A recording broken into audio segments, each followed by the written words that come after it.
किया गया गुर्जर प्रतिहार सम्राट मिहिर भोज को लेकर के, जो कि एक वेल एस्टेब्लिश्ड फैक्ट है और देश में नहीं विदेशों में भी जिसके ऊपर पीएचडी हो चुकी है ऑक्सफोर्ड जैसी यूनिवर्सिटी से। पहला तो ये है, उसके ऊपर आचार्य जी पूरा विस्तार से समझाएंगे। इसके अलावा जो हमने अभी राज्यपाल जी को और मुख्यमंत्री जी को जो पीछे पत्र भेजा है, जो भी इस इतिहास के लिए एक कमेटी का गठन किया गया है, उसमें हमने 2 आपत्तियां हैं वो उठाई हैं। पहली आपत्ति तो ये है कि उसमें लिखा गया है कि भी गुर्जर वर्सेस क्षत्रिय, जो कि सरासर गलत है। क्षत्रिय एक वर्ण है और गुर्जर एक जाति है, तो वहाँ होना चाहिए राजपूत वर्सेस गुर्जर, क्योंकि जाति की बात है। आज बात जाति की हो रही है, ना कि वर्ण की। वर्ण में तो क्षत्रिय में तो बहुत जातियाँ आ गई।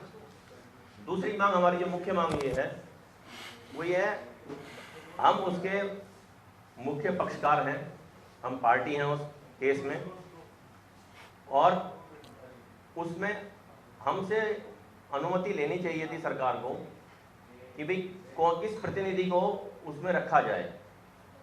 तो हमारा ही नहीं, हमारे पूरे समाज का, समस्त गुर्जर समाज का ये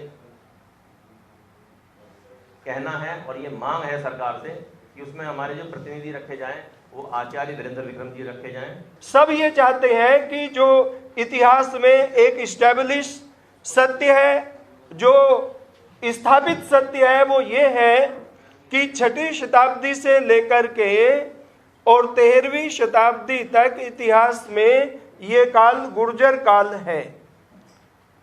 लेकिन तथ्यों के उलट बहुत उलटफेर करके उसको राजपूत काल के नाम से पढ़ाया जाता है। और मैं आपको ये कहना चाहता हूं कि इस काल में जो कई प्रमुख राजवंश हैं, जैसे प्रतिहार हैं, परमार हैं, चालुक्य हैं, चौहान हैं, गहलोत हैं, भाटी हैं, चंदेल हैं, तोमर हैं, ये सब गुर्जरों के मुख्य वंश हैं और इन सब के प्रमाण हैं इतिहास में। इसलिए मैं ये बात कहना चाहता हूं कि इतिहास वही है जो शिलालेखों के आधार पर हो, जो तत्कालीन साहित्य के आधार पर हो, जो उस समय में रचा गया।